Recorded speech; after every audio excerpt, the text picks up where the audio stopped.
Hello students, welcome back to the channel. So today's our topic is impression compound. So impression compound is the rigid thermoplastic material.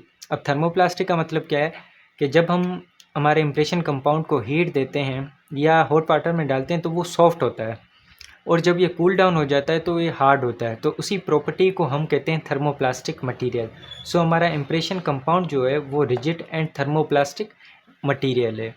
It is mostly used for edentulous patient for preliminary और primary impression. जो edentulous patient होते हैं जिनमें कोई भी दांत नहीं होता, कोई भी एक दांत प्रेजेंट नहीं होता, तो उसी पेशेंट में हम प्राइमरी इम्प्रेशन के तौर पे हम यूज़ करते हैं इम्प्रेशन कंपाउंड हमारा। Why we use it? Because it captures broad general shape of soft tissue like ridge.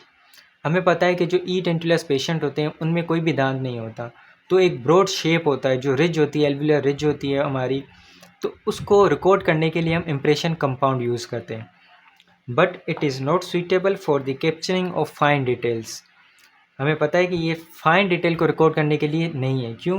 क्योंकि it is rigid and thermoplastic. Rigid होने की वजह से हम जो हमारे डीप अंडरकट्स होते हैं या हमारे कोई भी जिंजाइवल सल्कस वगैरह होता है तो वहाँ पे ये इजीली टियर हो जाएगा, क्योंकि इसकी प्रॉपर्टी ये रिजिड मटेरियल है। तो वहाँ पे हम हमारा दूसरा इम्प्रेशन मटेरियल कोई भी यूज़ कर सकते हैं, जैसे कि एल्जीनेट हो गया, तो वहाँ पे हम एल्जीनेट यूज़ कर सकते हैं। लेकिन इम्प्रेशन कंपाउंड जो है वो मोस्टली यूज़ होता है ई डेंटुलस पेशेंट फॉर प्रीलिमिनरी और प्राइमरी इम्प्रेशन के लिए, not suitable for the capturing of fine details. हम कंपोजिशन की बात करें इम्प्रेशन कंपाउंड की, तो हमारे पास ये सारे कंपोनेंट्स होते हैं। फर्स्ट है नेचुरल और सिंथेटिक रेजन, जिसमें शेलेक या कॉपर इनमें से कोई भी हो सकता है, जिसकी परसेंटेज की अगर हम बात करें तो वो 40% होता है। इसका रोल क्या है कि ये प्लास्टिसिटी और स्ट्रेंथ देता है। जो नेचुरल या सिंथेटिक कोई भी रेजिन अगर हम यूज़ करते हैं उसका काम क्या है? Plasticity and strength. एक तो स्ट्रेंथ प्रोवाइड करता है, दूसरी प्लास्टिसिटी, मीन्स कि वो शेप में चेंज आ सकती है उसमें। दूसरा हमारे पास है वैक्सेस। वैक्सेस में अगर हम बात करें तो 20 वैक्स मोस्टली वो यूज़ होता है। परसेंटेज अप्रोक्सीमेटली 7% होता है। It improves workability.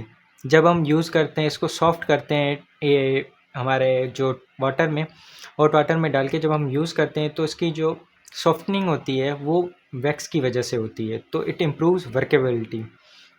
नेक्स्ट है हमारे पास फिलर, जिसमें हमारे पास टैल्क आ जाता है, और परसेंटेज की अगर हम बात करें तो 50% होता है। Because it adds body and controls flow. जो मेन कंपोनेंट हमारा होता है वो अगर हम बात करें तो वो फिलर होता है, जो कि बल्क ऑफ दी कंपोनेंट होता है हमारा। ठीक है। नेक्स्ट है हमारे पास प्लास्टिसाइज़र। प्लास्टिसाइज़र में हमारे पास स्टीरिक एसिड वो यूज़ होता है, स्मॉल अमाउंट में होता है। It makes softening. जैसे वैक्स था हमारे पास, वो वर्केबिलिटी हमारे को इम्प्रूव करता है। जो प्लास्टिसाइज़र है वो भी हमारा सॉफ्ट करता है। जब हम इम्प्रेशन लेते हैं ड्यूरिंग, तो वहाँ पे ये प्लास्टिसाइज़र का भी यही काम होता है। और लास्ट में हमारे पास है कलरिंग एजेंट्स, जो कि कोई से भी हो सकते हैं, make it visible during use. तो ये थे component of the impression compound. Next हमारे पास है प्रॉपर्टीज़। प्रॉपर्टीज़ की अगर हम बात करें, सबसे पहले हमारे पास है थर्मोप्लास्टिक नेचर। वो हमने पहले ही डिस्कस कर दिया है कि अगर हम हॉट वाटर में डालेंगे या इसका टेम्परेचर बढ़ाएंगे तो ये सॉफ्ट होगा। So same it softens at hot water. 55 to 60 degree Celsius पे ये सॉफ्ट होना स्टार्ट हो जाता है। It hardens at oral temperature approximately 37 degree Celsius पे। सो हमें इस बात का ख्याल करना होता है कि जब हम रिकॉर्ड कर रहे होते हैं सॉफ्ट टिश्यूज़ को, ओरल सॉफ्ट टिश्यूज़ को, तो इसका टेम्परेचर ज़्यादा ना हो। अगर ज़्यादा होगा तो हमारे जो सॉफ्ट टिश्यूज़ हैं, ओरल सॉफ्ट टिश्यू, वो बर्न भी हो सकते हैं। सो हमें टेम्परेचर का खास ख्याल रखना होता है। इसका जो सॉफ्टन टेम्परेचर वो याद रखिएगा 55 to 60 डिग्री सेल्सियस है। नेक्स्ट है हमारे पास फ़्लो। फ़्लो की अगर हम बात करें, जो अगर हम 55 to 60 डिग्री सेल्सियस है तो इसकी फ़्लो जो प्रॉपर्टी है वो गुड होगी और एडाप्टेशन भी अच्छी होगी। तो हमारे जो सॉफ्ट टिश्यू होंगे वो भी इजीली इसको अडाप्ट करेंगे और इजीली हमारे पास एक इम्प्रेशन आ जाएगा।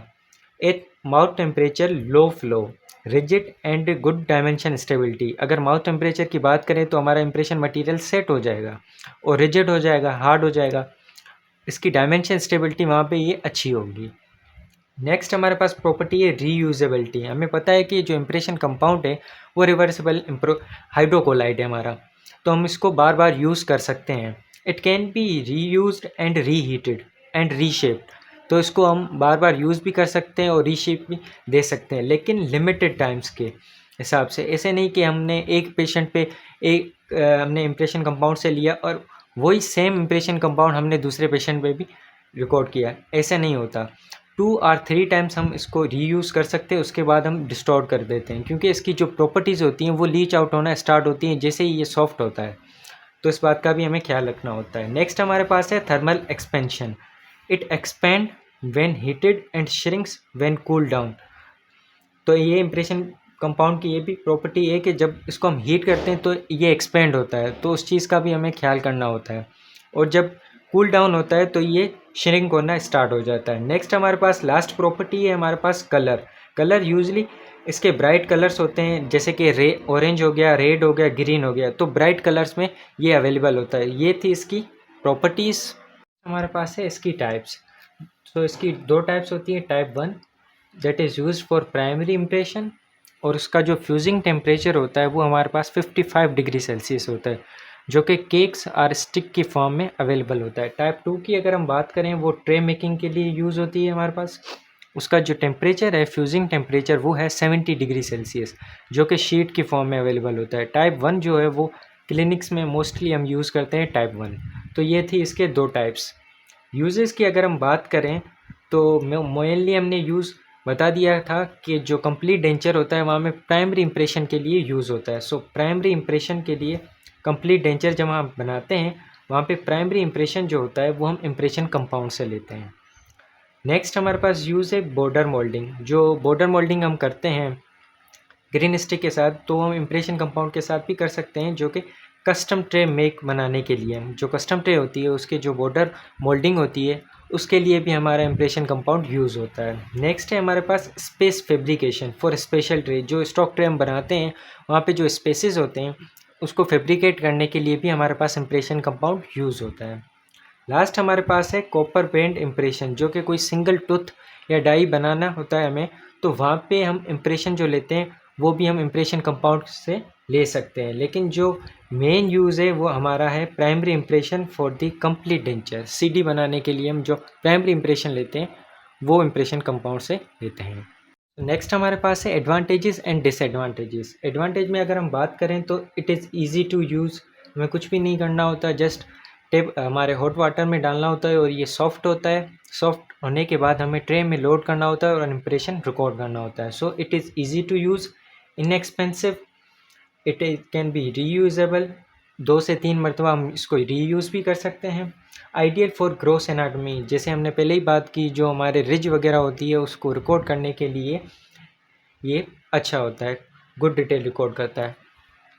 डिसएडवांटेजेस की अगर हम बात करें तो distort easily if not handled properly. अगर इसको प्रॉपरली हैंडल हम ना करें तो ये डिस्टॉर्ट इजीली हो जाता है।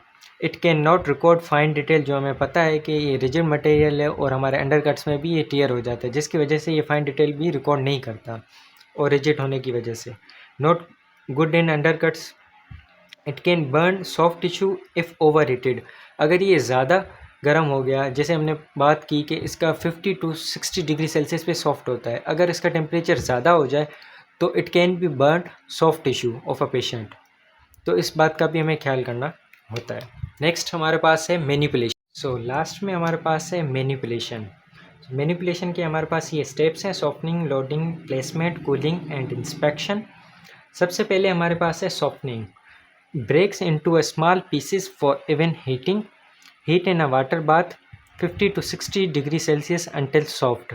सो हमारे पास बाउल में वाटर होता है जिसका टेम्परेचर 50 टू 60 डिग्री सेल्सियस होता है, और जो हमारे पास इम्प्रेशन जो इस शीट होती है इम्प्रेशन कंपाउंड की, उसको हम ब्रेक करते हैं पीसेस में और उस बाउल में इंसर्ट करते हैं। उसके बाद कुछ फ्यू मिनट्स के बाद हम उसको देखते हैं कि वो जो इम्प्रेशन कंपाउंड है वो हमारा सॉफ्ट हो चुका होता है। नेक्स्ट स्टेप है हमारे पास लोडिंग। लोडिंग में हम क्या करते हैं कि load the softened compound onto a stock tray or a compound bend.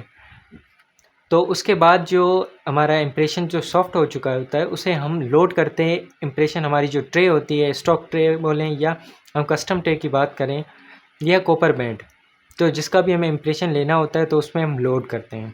उसके बाद हमारा है placement. Insert gently into the patient's mouth. ध्यान से हमें केयरफुली पेशेंट के माउथ में इंसर्ट करना होता है। उसके बाद ask the patient to perform minor movements like opening, mouth opening, swallowing for functional moulding के लिए। तो हमें ये माइनर सी मूवमेंट्स करवानी होती है, mouth opening, swallowing, tongue movement, up and down, तो ये सब करवानी होती हैं। नेक्स्ट है हमारे पास cooling. Wait till material sets hard inside the mouth about 30 to 60 second के लिए, 1 से 2 मिनट के लिए हमें इंतज़ार करना होता है जब तक हमारा मटेरियल सेट नहीं हो जाता, हार्ड नहीं हो जाता। उसके बाद remove in one quick snap, तो एक स्नैप में हमें रिमूव करना होता है, क्योंकि ज़्यादा अगर हम करेंगे तो ये टेयर भी हो सकता है। लास्ट में हमें देखना होता है inspection, check for voids or any defect.